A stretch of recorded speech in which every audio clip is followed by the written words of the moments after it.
आज हम लोगों का टॉपिक है बिल्कुल एक नया टॉपिक जिसका नाम है what makes India a federal country. ठीक है, चलिए इसी के बारे में आज हम लोग पूरी तरीके से बात करेंगे। और ये टॉपिक जो है आपका बहुत बड़ा है। ठीक है, तो हम लोग इसको दो अलग अलग पार्ट में डिवाइड कर लेंगे क्योंकि अच्छी तरीके से समझ में भी आ जाए और हमारा क्लास भी यानी कि वीडियो भी हमारा छोटा बने। ठीक है, तो हम लोग इसको दो अलग अलग क्लास में डिवाइड कर लेंगे। चलिए जानते हैं कि आखिर इंडिया को फेडरल कंट्री क्या बनाता है। यानी कि हम लोग कहते हैं कि ना कि इंडिया एक फेडरल कंट्री है। फेडरल मतलब क्या कि वही चीज़ यहाँ पे पावर को डिस्ट्रीब्यूट किया गया है अलग अलग लेवल ऑफ गवर्नमेंट के बीच में, है ना। तो वही यहाँ पे बात कहा जा रहा है कि what makes India federal country, यानी कि इंडिया को फेडरल कंट्री क्या बनाता है, कैसे बनता है इंडिया एक फेडरल कंट्री। यदि है तो कैसे बनता है, ये कैसे बना इंडिया एक फेडरल कंट्री, यहाँ पे पावर को डिस्ट्रीब्यूट कैसे किया गया है कि नहीं, इसी के बारे में हम लोग यहाँ पे आज बात करेंगे। तो टॉपिक का मतलब समझ में आया कि इंडिया यदि एक फेडरल कंट्री है, यानी कि यदि यहाँ पे पावर डिस्ट्रीब्यूट हुआ है सेंट्रल स्टेट और लोकल गवर्नमेंट के बीच में, तो कैसे कैसे हुआ इंडिया फेडरल कंट्री, कैसे बना, इसी के बारे में हम लोग आज बात करेंगे। चलिए तो टॉपिक स्टार्ट करते हैं हम लोग। सबसे पहले यहाँ पे लिखा हुआ पहले पॉइंट में हर एक चीज़ों को ध्यान से समझते हुए चलिएगा क्योंकि ये टॉपिक आपका थोड़ा सा लंबा है ना, लेकिन बड़ा मज़ेदार है, आपको बहुत कुछ नया इसमें सीखने को मिलेगा। चलिए शुरू करते हैं। India had emerged as an independent nation after a painful and bloody partition। देखो कितना मशहूर बात लिखा हुआ है। इंडिया ने जो अपना इंडिपेंडेंस हासिल किया, क्या वो बहुत ही अच्छे तरीके से हासिल किया था क्या, मतलब कि किसी प्रकार का नोक झोंक लड़ाई झगड़ा नहीं हुआ था क्या, हुआ था। यानी कि हम लोगों का जो इंडिपेंडेंस मिला, हम लोग जो भारत हमारा जो आज़ाद हुआ, पहली बात यहाँ पे दो चीज़ है, यहाँ पे दो केस है, समझिएगा इस चीज़ को ध्यान से। ठीक है, पहला केस तो हम लोगों ने लड़ झगड़ के अंग्रेज़ों से आज़ादी ले लिया, है ना। अंग्रेज़ों से हमने आज़ादी लिया तो हमारे देश का तुरंत बंटवारा भी हो गया इंडिया और पाकिस्तान के बीच में, है कि नहीं। तो हमारा देश जो आज़ाद हुआ ना, आज़ाद होने के पीछे बहुत लंबा कहानी है, बहुत पेनफुल एंड ब्लडी पार्टीशन था वो, यानी कि बहुत ही दर्दनाक बंटवारा था और उसमें बहुत सारे लोगों का खून भी बहा था। इसके लिए एग्जाम्पल यदि मैं आपको बताना चाहूँ तो सलमान खान का एक मूवी है जिसका नाम है भारत, है ना।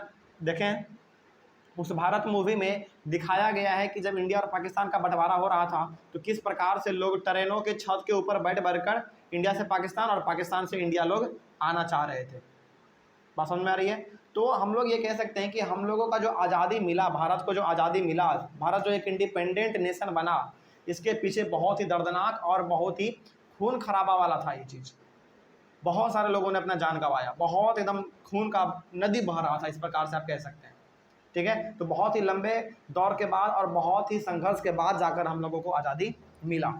आगे, सुन after independence several princely states become a part of the country. अब देखिए, जैसे हमारा देश आज़ाद हुआ उसके जस्ट बाद जितने भी प्रिंसली स्टेट थे वो सारे के सारे हमारे इंडिया का पार्ट बन गया। अब आपके मन में सवाल आ रहा होगा कि सर ये प्रिंसली स्टेट क्या है ना। देखिए, हमारे भारत में जब अंग्रेज़ों का कब्जा था तो हमारे भारत में ऐसे भी कुछ जगह थे जहाँ पे कि अंग्रेज़ों का कब्जा था और जहाँ पे कि अंग्रेज़ों का कब्जा नहीं था।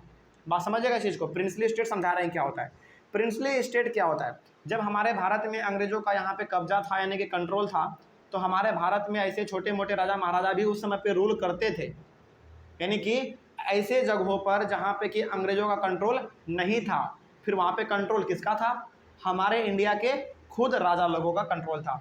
तो वैसे जगहों को हम लोग क्या कहते थे, प्रिंसली स्टेट कहते थे। अब देखो राजा है तो क्या राजा अपने घर में रूल करेगा केवल, नहीं, उसका एक दायरा होगा, एक बड़ा सा एरिया होगा जहाँ पे उसका कंट्रोल होगा, वो अपना पूरा शासन चलाएगा, है कि नहीं। तो प्रिंसली स्टेट बेसिकली कौन से जगह होते हैं, कौन से स्टेट होते हैं, ऐसे जगह जहाँ पर कि अंग्रेज़ों ने कब्जा नहीं कर पाया और उस जगह पे कब्जा आखिर किया किसने, हमारे ही देश के राजा लोगों ने किया, यानी कि उस पर जो है अंग्रेज़ों का कोई कंट्रोल नहीं था। ठीक है, और उसी जगह को हम लोग कहते हैं प्रिंसली स्टेट। तो जैसे ही हमारा देश आज़ाद हुआ वैसे ही बहुत सारे ऐसे जगह थे हमारे इंडिया के, छोटे मोटे जगहों पर ऐसे थे जो कि पूरी तरीके से इंडिपेंडेंट था, वो भी हमारा जो है इंडिया में शामिल हो गया। ठीक है, इसका सबसे अच्छा एग्जाम्पल है आपका हैदराबाद। हैदराबाद में अक्सर जो है ना अंग्रेज़ों का कंट्रोल उतना नहीं था, वहाँ पे उनका अलग अपना राजा था हैदराबाद में। उस समय पे वो लोग अंग्रेज़ों के कंट्रोल में नहीं था। तो जब हमारा देश आज़ाद हुआ तो हैदराबाद के जो राजा थे ना वो बिल्कुल इंडिपेंडेंट थे, वो बिल्कुल अलग थे, वो चाहते ही नहीं थे कि हम भारत का हिस्सा बने। लेकिन जैसे ही हमारा देश आज़ाद हुआ वैसे ही प्रिंसली स्टेट भी जितने सारे हमारे भारत में थे हैदराबाद के जैसे ही अलग अलग वो सारे के सारे इंडिया के पार्ट बन गए। तब जाकर आज हम लोगों को ये पूरा भारत जम्मू कश्मीर से लेकर कन्याकुमारी तक नज़र आता है। बात समझ में आ रही है? तो यहाँ पे आपने बेसिकली 2 पॉइंट में क्या समझा, 2 पॉइंट में आपने ये समझा कि जब हम लोगों को आज़ादी मिला अंग्रेज़ों से और जब हमारा देश बंटवारा हो गया हमारे देश का इंडिया और पाकिस्तान के बीच में, वो बहुत ही दर्दनाक कहानी है ना। यानी कि ऐसा नहीं कि तुरंत एकदम आसानी से बंटवारा हो गया, आसानी से हम लोगों को आज़ादी मिल गया, ऐसा नहीं था। इसके पीछे बहुत सारे लोगों ने अपना खून बहाया, पसीना बहाया, बहुत दर्दनाक कहानी है इसके पीछे, ठीक है। और दूसरी बात यहाँ पे आपने ये पढ़ा कि जब हमारा देश आज़ाद हो गया तो जितने भी हमारे प्रिंसली स्टेट्स थे वो भी हमारे इंडिया के पार्ट बन गए। लेकिन वो पहले क्या चाहते थे प्रिंसली स्टेट्स प्रिंसली स्टेट्स पहले चाहते थे कि हम लोग इंडिपेंडेंट रहे, हम लोग इंडिया का हिस्सा नहीं बने। लेकिन बाद में उनको भी इंडिया का हिस्सा बना दिया गया, यानी कि वो भी इंडिया के अंडर में आ गया, ठीक है। तो उस समय पे ना ऐसे हमारे प्रिंसली स्टेट्स थे, बहुत सारे प्रिंसली स्टेट्स ऐसे थे जो कि भारत के अंडर में रहा और बहुत सारे प्रिंसली स्टेट्स ऐसे थे जो कि पाकिस्तान में चला गया, ठीक है। बहुत सारा था ऐसा हमारा उस समय पे। इसका सबसे अच्छा एग्जाम्पल आपके सामने हैदराबाद का, ठीक है। उसके बाद लाहौर के आसपास भी हमारा जो था प्रिंसली स्टेट ही था, वो हमारा पाकिस्तान में चला गया, ठीक है। तो कुछ प्रिंसली स्टेट्स हमारे भारत में रह गए और कुछ हमारे पाकिस्तान में चले गए। उसके बाद आगे बढ़ते हैं। So the constitution of India declared India as a union of states, और इसी वजह से हमारे भारत का जो संविधान है, जो कॉन्स्टिट्यूशन है, वो इंडिया को क्या कहता है, यूनियन ऑफ स्टेट्स कहता है। अच्छा, यूनियन का मतलब क्या होता है, संगठन, यानी कि यूनियन का मतलब कि संगठन और स्टेट्स का मतलब आपको मालूम है राज्य। तो इंडिया को कहा जाता है यूनियन ऑफ स्टेट्स, क्यों? क्योंकि यहाँ पे इंडिया में अलग अलग प्रकार के प्रिंसली स्टेट्स हमारे बिलोंग करते थे उस समय पे, और वो सारा का सारा प्रिंसली स्टेट्स किसका हिस्सा बन गया, इंडिया का बन गया। इसीलिए हम लोगों को हमारे संविधान ने इसको भारत को नाम दिया यूनियन ऑफ स्टेट्स। याद रहेगा ये चीज़।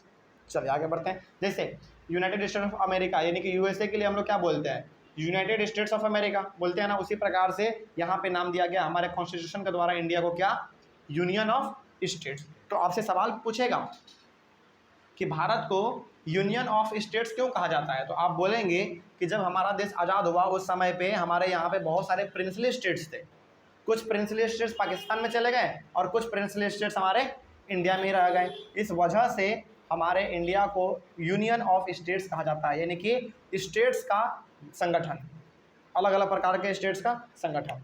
याद रहेगा ये चीज़। चलिए आगे बढ़ते हैं फिर। इसीलिए इसका नाम पड़ा है यूनियन ऑफ स्टेट्स। तो जब भी मैं आपके सामने वर्ड जिक्र करूँ यूनियन ऑफ स्टेट्स या फिर इंडियन यूनियन, तो आपको क्या समझना है, आपको समझना है कि अलग अलग प्रकार का स्टेट्स, ठीक है। वैसे भी आप खुद आज देखिए हमारे भारत में कितना सारा स्टेट्स है, 28-29 स्टेट है हमारे यहाँ पे आज, है कि नहीं। चलिए आगे बढ़ते हैं फिर। तो वही चीज़ यहाँ पे था। तो हम अब आगे ना बहुत बार आपको मिलेगा यूनियन ऑफ स्टेट्स वर्ड, तो आप इसको ध्यान में रखिएगा। यूनियन ऑफ स्टेट्स का मतलब क्या समझना है कि भारत जो है स्टेट्स का क्या, एक संगठन है, अलग अलग स्टेट्स हमारे पास है। या फिर आपके सामने वर्ड मिलेगा इंडियन यूनियन, उसका मतलब भी सेम है, ठीक है। चलिए आगे बढ़ते हैं फिर। तो ये हो गया हमारा, इसीलिए इंडिया को जो है क्या कहा जाता है, यूनियन ऑफ स्टेट्स कहा जाता है। ऐसा किसने कहा, हमारे कॉन्स्टिट्यूशन ने कहा। आगे बढ़ते हैं। द इंडियन यूनियन, आ गया ना word Indian union. The Indian union is based on the principles of federalism, मतलब कि हमारे इंडिया में जो भी स्टेट्स हैं वो किस पे बेस्ड है, फेडरलिज्म पे बेस्ड है। मतलब कि वहाँ पे स्टेट्स में पावर को शेयर यानी कि डिस्ट्रीब्यूट किया जाता है। आप किसी भी स्टेट्स का एग्जाम्पल ले लीजिए, बिहार, उत्तर प्रदेश, झारखंड, बंगाल, किसी का भी ले लीजिए, वहाँ पे पावर को डिस्ट्रीब्यूट किया गया है कि नहीं। आगे बढ़ते हैं फिर। तो इंडिया का जो यूनियन है यानी कि इंडियन यूनियन मतलब इंडिया के अलग अलग स्टेट्स, वो सारे के सारे काम करते हैं फेडरलिज्म के प्रिंसिपल के बेसिस पर, क्योंकि यहाँ पे पावर को डिस्ट्रीब्यूट किया जाता है। आगे बढ़ते हैं। The constitution provided 2 tier system of government, the central government जिसको हम लोग यूनियन गवर्नमेंट भी कहते हैं, representing the union of India and the state government.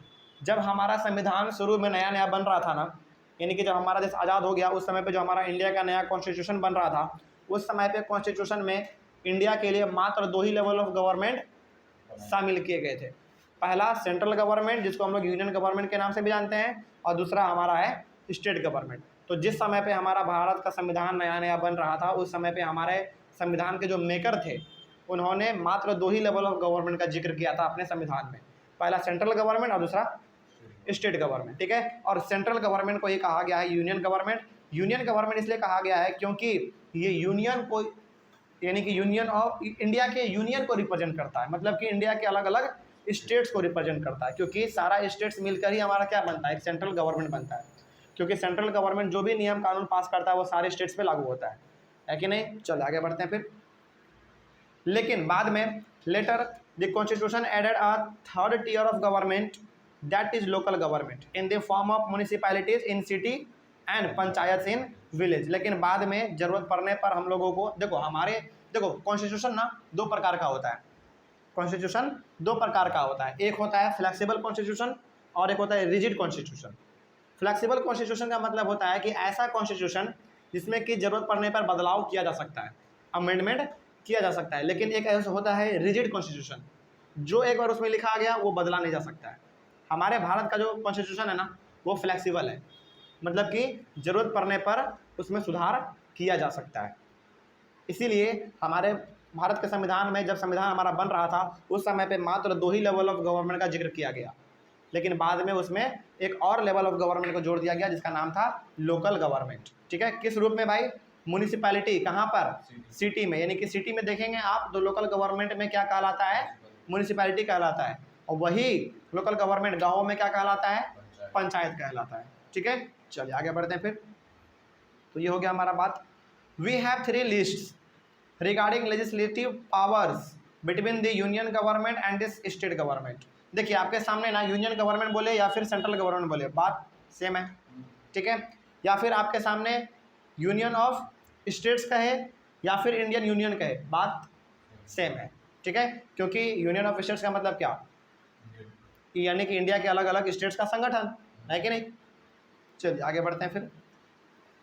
तो यहाँ पे हमारे पास ना 3 लिस्ट हैं पावर को लेकर, मतलब कि सेंट्रल गवर्नमेंट और यूनियन गवर्नमेंट किन किन मुद्दों पर डिसीजन ले सकता है, इसको लेकर हमारे सामने यहाँ पर 3 लिस्ट है। इन तीनों लिस्ट में हम लोग ये पढ़ेंगे कि सेंट्रल गवर्नमेंट किन किन बातों पर डिसीजन ले सकता है, स्टेट गवर्नमेंट किन किन बातों पर डिसीजन ले सकता है, इन्हीं के बारे में हम लोग यहाँ पे पढ़ने वाले हैं अब, ठीक है। तो हमारे पास यहाँ पे बेसिकली जो है 3 लिस्ट है, जिसको पढ़ने से हम लोगों को ये मालूम चलेगा कि सेंट्रल और स्टेट गवर्नमेंट का क्या क्या पावर है और किन किन मैटर पर वो लोग डिसीजन ले सकते हैं, ठीक है। चलिए तो पहला है आपका यूनियन लिस्ट, ठीक है। अच्छा, पहला है आपका यूनियन लिस्ट।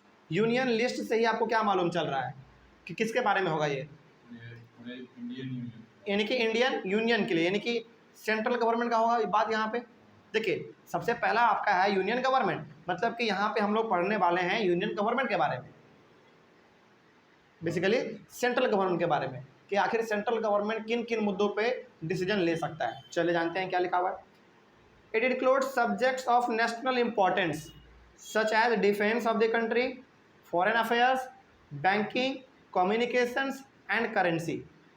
ये कुछ ऐसे सब्जेक्ट्स हैं, ऐसे मैटर हैं जो कि नेशनल इम्पोर्टेंस को बढ़ावा देता है।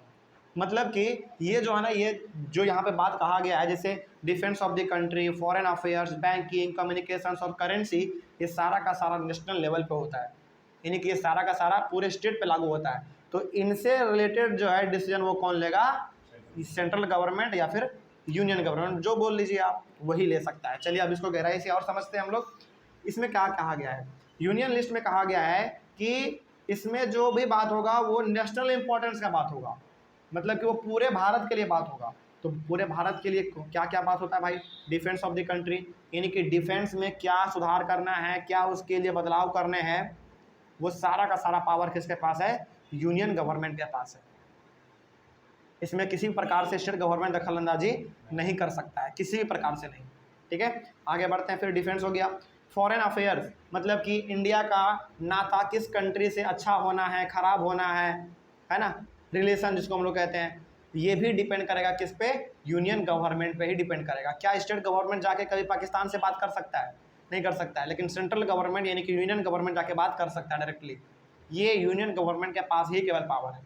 तो फॉरेन अफेयर का मतलब हो गया कि एक कंट्री का दूसरे कंट्री से कैसा नाता होगा, ये भी डिसाइड कौन करेगा, यूनियन गवर्नमेंट ही डिसाइड करेगा।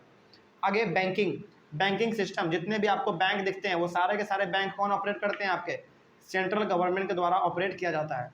ठीक है, आगे बढ़ते हैं। हालांकि बैंक तो प्राइवेट भी हैं और सरकारी दोनों भी होते हैं, दोनों मिक्स होता है हमारा, लेकिन सरकारी के तौर पे नज़र किसका रहेगा उस पर, सेंट्रल गवर्नमेंट का। स्टेट गवर्नमेंट उस पर कुछ नहीं कर सकता है। जैसे आपके सामने है SBI बैंक है ना, उसके बाद फिर आपके सामने एक्सिस बैंक है, उसके बाद फिर आपके सामने ICICI बैंक है।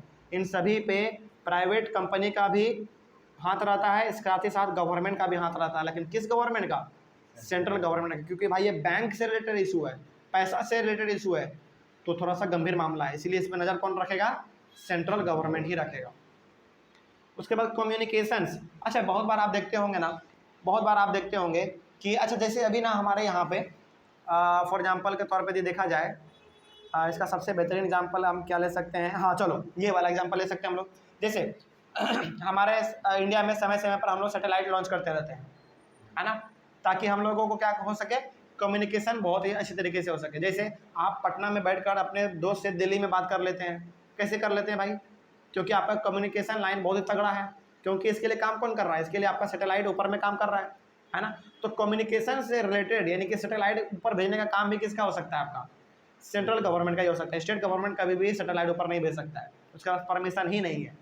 तो कम्युनिकेशन से रिलेटेड इशू को भी कौन संभालेगा, सेंट्रल गवर्नमेंट ही संभालेगा। इस एग्जांपल आपका सबसे अच्छा है, रॉकेट लॉन्च करना सैटेलाइट भेजने के लिए। ठीक है, आगे उसके बाद करेंसी, पैसे से रिलेटेड। जैसे कुछ साल पहले यहाँ पे नोट बंद किया गया था ना, नोटबंदी हुआ था, तो ये डिसीजन किसने लिया, सेंट्रल गवर्नमेंट ने, और बंद करके नया 500 का नोट आया, 2000 का नोट नया आया, तो ये डिसाइड किसने किया, ये डिसाइड किया सेंट्रल गवर्नमेंट ने। तो ये ऐसे कुछ यहाँ पे मैटर हैं जिसपे कि डिसीजन केवल और केवल सेंट्रल गवर्नमेंट यानी कि यूनियन गवर्नमेंट ही ले सकता है, क्योंकि ये बात पूरे देश के हित के लिए होता है, किसी खास इंसान के लिए नहीं, पूरे देश के लिए।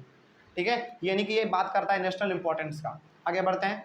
This subjects are included in this list because we need a uniform policy on this subjects throughout the country. इन सारे सब्जेक्ट्स को इसमें क्यों इंक्लूड किया गया, क्योंकि हमको इन सब का ज़रूरत पर डे पड़ता है, और पर डे पड़ता है तो भाई नियम कानून इसके लिए क्या होना चाहिए, ठोस होना चाहिए, मजबूत होना चाहिए, है कि नहीं, बार बार बदलना नहीं चाहिए। इसीलिए इस पर नज़र रखने का काम सेंट्रल गवर्नमेंट का है। ठीक है, आगे बढ़ते हैं फिर। The union government alone can make laws relating to the subjects mentioned in the union list. यानी कि यूनियन लिस्ट में जो भी सब्जेक्ट्स आपने यहाँ पे देखे, जैसे डिफेंस हो गया, फॉरेन अफेयर हो गया, बैंकिंग, कम्युनिकेशन, करेंसी, इन सारे के सारे मैटर में नियम कानून बनाने का जो काम है वो केवल और केवल यूनियन गवर्नमेंट का ही है। इसमें कोई दूसरा टांग नहीं अड़ा सकता है, कोई भी नहीं, केवल और केवल इसका काम यूनियन गवर्नमेंट का ही है। ठीक है, चलिए ये हो गया हमारा यूनियन गवर्नमेंट। उसके बाद है हमारा सेकंड में स्टेट लिस्ट। नाम से मालूम चल रहा है कौन इसमें काम करेगा, अपना स्टेट गवर्नमेंट करेगा। चलिए जानते हैं क्या लिखा हुआ है। It includes subjects of state and local importance, यानी कि एक स्टेट के मायने में क्या काम हो सकता है, यानी कि एक स्टेट के लेवल पे क्या काम हो सकता है, और एक लोकल लेवल पे काम क्या हो सकता है ना। जैसे गाँवों में, शहरों में एक जो काम हो सकता है, वो काम आपका देखभाल करने का जिम्मेदारी कौन लेता है, स्टेट गवर्नमेंट लेता है। ठीक है, तो वही यहाँ पे लिखा हुआ है, it include subjects of state and local importance, छोटा मोटा काम सच एज पुलिस, जैसे बिहार पुलिस है, झारखंड पुलिस है, उत्तर प्रदेश पुलिस है, राजस्थान पुलिस है, ये सब किसका काम है, ये स्टेट गवर्नमेंट का काम है। पुलिस का बहाली करवाना, भर्ती करवाना, ये सब चीज़। ट्रेड, व्यापार, जैसे फॉर एग्जांपल मान लीजिए कोई एक बड़ा सा बिजनेसमैन है, वो जो है अपना सामान झारखंड से बिहार में लाकर बेचना चाहता है, तो इसमें कौन इंटरफेयर करेगा, स्टेट गवर्नमेंट, यानी कि बिहार का गवर्नमेंट इंटरफेयर करेगा कि हाँ भाई आप आके बेच सकते हैं कि नहीं बेच सकते, वो परमिशन देगा। ठीक है, तो ट्रेड से रिलेटेड मामला भी स्टेट गवर्नमेंट ही देखता है। कॉमर्स, देखो कॉमर्स का ही एक अलग ब्रांच होता है आपका ट्रेड, यानी कि कॉमर्स में ही इंक्लूड रहता है क्या, आपका ट्रेड। ठीक है, तो बेसिकली आपका यहाँ पे वही चीज़ है, कॉमर्स से रिलेटेड ही काम है आप, यानी कि ट्रेड से रिलेटेड आपका ये काम है, यानी कि खरीद बिक्री वाला काम जो है वो भी देखने का काम आपका स्टेट गवर्नमेंट का ही है। तो याद रखिएगा कि कॉमर्स का ही एक अलग ब्रांच होता है ट्रेड। आगे एग्रीकल्चर, खेती बाड़ी का समस्या, नफ़ा नुकसान, ये भी देखने का काम जो है वो स्टेट गवर्नमेंट का ही है। ठीक है, आगे इसीलिए आप देखते होंगे कि हर एक स्टेट गवर्नमेंट जो है ना अपने राज्य में रहने वाले किसानों के लिए न्यूज़ पे प्रोग्राम चलाते हैं, न्यूज़ चैनल पे, रेडियो पे प्रोग्राम चलाते हैं, है कि नहीं, ताकि उस स्टेट में रहने वाले सारे किसानों को का भलाई हो सके। ठीक है, तो एग्रीकल्चर और क्या है इसमें, इरिगेशन, यानी कि किस प्रकार से सिंचाई करना है। देखो बहुत बार क्या होता है ना कि सरकार भी सिंचाई करने के लिए पंपिंग सिस्टम इंस्टॉल करती है, ताकि ताकि किसान लोग आसानी से पानी का इस्तेमाल कर सके अपने खेत में डालने के लिए। ठीक है, तो ये कुछ ऐसे मैटर्स हैं जैसे पुलिस, ट्रेड, कॉमर्स, एग्रीकल्चर और इरिगेशन, जिसमें कि स्टेट गवर्नमेंट ही केवल अपना दखल अंदाजी कर सकता है और कोई नहीं कर सकता है, इसमें इसके पास पूरा राइट है। ठीक है, आगे बढ़ते हैं। These subjects are included in this list because we need a uniform policy on these subjects throughout the state. यानी कि ये यहाँ पे जो सब्जेक्ट्स लिखे गए हैं ये हमको क्या है, बेसिकली पर डे चाहिए होता है ना, यानी कि डेली हम लोगों का जरूरत पड़ता है। जैसे फॉर एग्जांपल पुलिस हो गया, ट्रेड हो गया, कॉमर्स, एग्रीकल्चर और इरिगेशन, इन सब का जरूरत तो हम लोगों को डेली पड़ता है कि नहीं। तो ये सारा का सारा यानी कि स्टेट लेवल पे हमारा काम अच्छे तरीके से चल पाए, लोकल लेवल पे, छोटे मोटे लेवल पे हमारा काम अच्छे तरीके से चल पाए, हम लोग एक खुशहाली का जीवन जी सके, इसीलिए ये जिम्मेदारी दिया गया है किसको, स्टेट गवर्नमेंट को दिया गया है कि भाई ये सारा काम आपका है, आप अपना देखो। ठीक है, चलिए आगे बढ़ते हैं, फिर कोई डाउट इसमें। चलिए उसके बाद the state governments alone can make laws relating to the subjects mention in the state list. यानी कि स्टेट लिस्ट में जो भी सब्जेक्ट्स मेंशन किए गए हैं जैसे पुलिस, ट्रेड, कॉमर्स, एग्रीकल्चर और इरिगेशन, इस पर केवल और केवल स्टेट गवर्नमेंट ही अपना डिसीजन ले सकता है। इसके लिए कोई भी बीच में टांग नहीं अड़ा सकता है, सेंट्रल गवर्नमेंट भी बीच में नहीं आ सकता है, याद रहेगा ये चीज़। चलिए आगे बढ़ते हैं। तो ये हो गया आपका सेकंड नंबर में स्टेट लिस्ट। आगे बढ़ते हैं, थर्ड नंबर में क्या है आपका, थर्ड नंबर में है आपका कनकरेंट लिस्ट। कनकरेंट लिस्ट जानते हैं इसके बारे में क्या लिखा हुआ है, it includes subjects of common interest to both the union government as well as the state government such as education, forest, trade unions, marriage, adoption and succession. मतलब कि कंकरेंट लिस्ट में ऐसे हमारे सब्जेक्ट्स आते हैं, ऐसे टॉपिक आते हैं जो कि सेंट्रल गवर्नमेंट और स्टेट गवर्नमेंट दोनों के लिए लाभदायक होता है, यानी कि दोनों उसके ऊपर क्या कर सकते हैं, अपना डिसीजन ले सकते हैं। याद रहेगा ये चीज़। चलिए आगे बढ़ते हैं फिर। तो इसको हम लोग थोड़ा सा और गहराई से समझ लेते हैं कि आखिर स्टेट गवर्नमेंट और सेंट्रल गवर्नमेंट यानी कि यूनियन गवर्नमेंट दोनों किन किन सब्जेक्ट्स पर यानी कि किन किन टॉपिक पर अपना डिसीजन ले सकता है। ठीक है, जैसे पहला है आपका एजुकेशन। एजुकेशन जो है ना स्टेट गवर्नमेंट भी अपने कंट्री में अपने स्टेट में चलाते हैं। जैसे आप देखते होंगे हर एक स्टेट में सरकारी स्कूल होता है, उसका देखभाल करने का काम किसका है, स्टेट गवर्नमेंट का है, स्टेट गवर्नमेंट का है। लेकिन बहुत बार सेंट्रल गवर्नमेंट भी एजुकेशन को लेकर अलग अलग स्टेट्स में अपना नया नया स्कूल, विश्वविद्यालय सब खोलते हैं। एग्जाम्पल के तौर पे आपका जितने भी सेंट्रल यूनिवर्सिटी है वो किसके अंडर में है, सेंट्रल गवर्नमेंट के अंडर में है कि नहीं। जैसे फॉर एग्जांपल मान लीजिए, जैसे हमारे ये जो हमारा है BHU बनारस हिंदू यूनिवर्सिटी, ये हो गया आपका। फिर से आपका JNU जवाहरलाल नेहरू यूनिवर्सिटी, ये सब जो यूनिवर्सिटी है ये सब किसके अंडर में आता है आपका, सेंट्रल गवर्नमेंट के अंडर में आता है। लेकिन BHU आपका कहाँ पर है, उत्तर प्रदेश में है। जवाहरलाल नेहरू यूनिवर्सिटी कहाँ पर है, दिल्ली में है। अलग अलग स्टेट्स में है ना, लेकिन अलग अलग स्टेट्स में होने के बावजूद भी कंट्रोल किसका है, सेंट्रल गवर्नमेंट का है। तो सेंट्रल गवर्नमेंट और स्टेट गवर्नमेंट दोनों एजुकेशन के ऊपर काम करती हैं। इसलिए काम करती हैं क्योंकि एजुकेशन बहुत ही इंपॉर्टेंट है। यानी कि ऐसे कोई मुद्दे जो कि बहुत ज़्यादा इंपॉर्टेंट है, जिसको कि स्टेट और सेंट्रल गवर्नमेंट दोनों को ध्यान में रखना चाहिए, उस पर दोनों का अधिकार होता है। ठीक है, तो एजुकेशन एक ऐसा टॉपिक है जिसके ऊपर स्टेट और सेंट्रल गवर्नमेंट दोनों मिलकर काम करते हैं। ठीक है, उसके बाद फॉरेस्ट, जंगल। बहुत बार आप देखते होंगे कि सेंट्रल गवर्नमेंट जो है ना फॉरेस्ट यानी कि जंगल लगाओ अभियान, इस प्रकार का प्रोग्राम चला देती है कि नहीं। यानी कि फॉरेस्ट को बचाओ, फॉरेस्ट को बढ़ावा दो, इस प्रकार का प्रोग्राम आपको स्टेट गवर्नमेंट और सेंट्रल गवर्नमेंट दोनों चलाते हैं, दोनों बढ़ाते हैं, क्योंकि ये सब कुछ ऐसे हैं जो कि बहुत ही एसेंशियल है ना। उसके बाद ट्रेड यूनियन।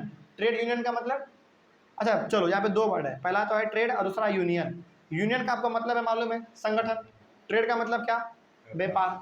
यानी कि एक ऐसा संगठन, एक ऐसा ग्रुप ऑफ पीपल जो कि ट्रेड में बहुत ज़्यादा आगे बढ़ चढ़ कर हिस्सा लेते हैं। इस पे भी काम जो है स्टेट गवर्नमेंट और सेंट्रल गवर्नमेंट दोनों का है। फॉर एग्जांपल मान लीजिए कि मैं एक बहुत बड़ा बिजनेसमैन हूँ, ठीक है, और हमको जो है अपना सामान इंडिया के बाहर भेजना है, तो हमको परमिशन किससे लेना पड़ेगा? सेंट्रल गवर्नमेंट से लेना पड़ेगा, है ना। और यदि हमको अपना सामान बिहार में लाकर बेचना है तो किससे परमिशन लेना पड़ेगा? बिहार के गवर्नमेंट से लेना पड़ेगा परमिशन, है कि नहीं। तो यहाँ पे जो ट्रेड यूनियन है, यानी कि ऐसे ऐसे लोग जो कि ट्रेड में बहुत ज़्यादा सक्रिय होते हैं, बहुत ज़्यादा आगे बढ़ कर हिस्सा लेते हैं, इस पर भी जो है स्टेट गवर्नमेंट और स्टेट और सेंट्रल दोनों का कंट्रोल होता है, दोनों उस पर डिसीजन ले सकते हैं। मैरिज मतलब कि लड़की का शादी का उम्र कितना होना चाहिए और लड़के का एक राइट एज क्या होना चाहिए शादी करने का उम्र, इस पर भी डिसीजन दोनों लेता है मिलके।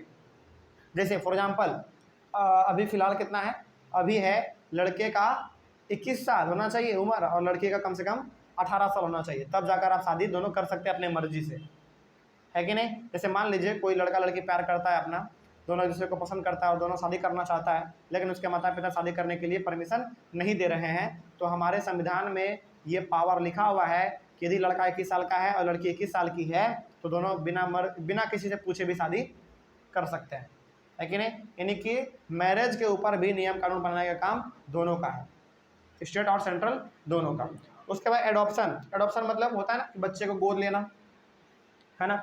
बच्चा को आप गोद कब ले सकते हैं, किस किस कंडीशन में ले सकते हैं, इसके ऊपर भी दोनों मिलकर काम करते हैं, ठीक है। जैसे बहुत बार आप देखते होंगे कि बहुत सारे ऐसे ऐसे हमारे सेलिब्रिटी होते हैं और मिडिल क्लास लोअर क्लास के भी ऐसे ऐसे लोग होते हैं जो कि बच्चे को गोद ले लेते हैं, उसका अपना कोई संतान नहीं होता है ना, तो बच्चे को गोद ले लेते हैं।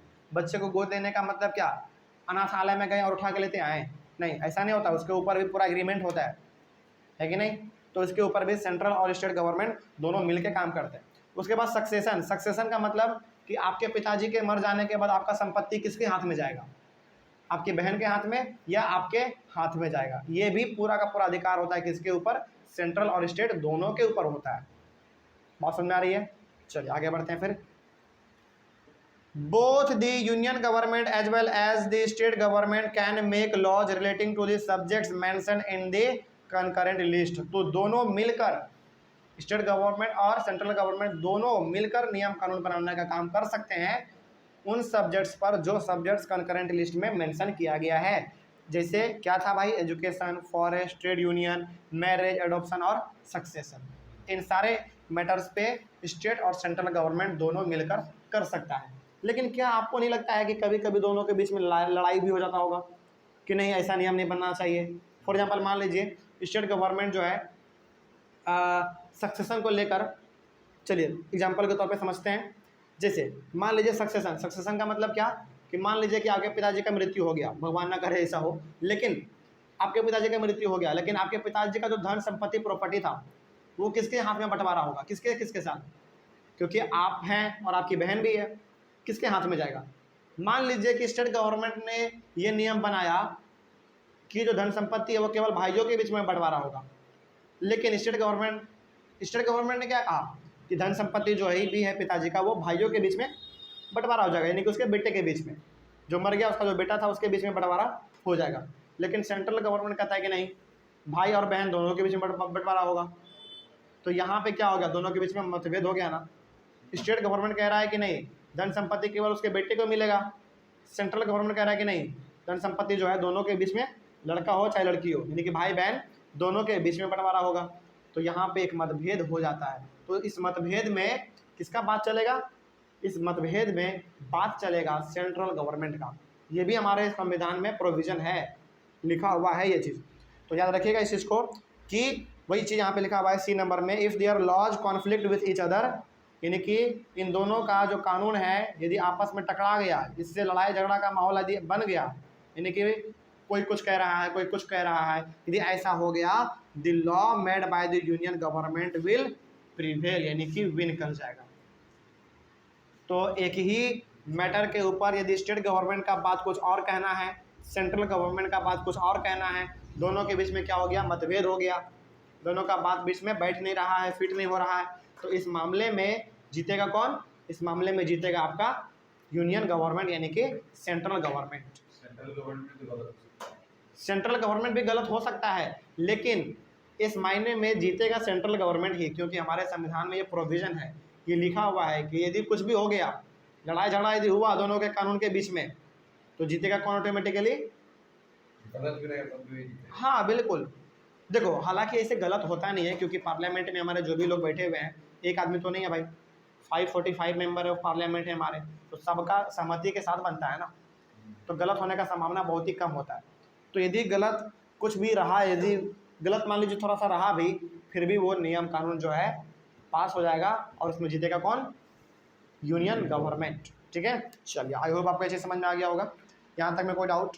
चलिए, तो इस क्लास में हम लोगों ने basically concurrent list, union list और स्टेट लिस्ट के बारे में पढ़ा, और उसके ऊपर जो हम लोगों का थोड़ा सा इंट्रोडक्शन था ये भी हम लोगों ने यहाँ पे ले लिया। तो यहाँ तक में कोई डाउट नहीं ना? चलिए, चूँकि ये टॉपिक थोड़ा सा बड़ा है तो हम लोग आज क्लास ओवर करेंगे कंकरेंट लिस्ट को ही पढ़कर। अगले वाले क्लास में हम लोग स्टार्ट करेंगे कंकरेंट लिस्ट के बाद से, यानी कि सी पॉइंट तक हम लोगों ने पूरी तरीके से कंकरेंट लिस्ट क्या होता है जान लिया है ना। इसके बाद हम लोग यहाँ से इस पॉइंट से हम लोग अपने अगले वाले क्लास से स्टार्ट करेंगे। ठीक है, चलिए मिलते हैं अगले वाले क्लास में। Thank you very much and have a nice day.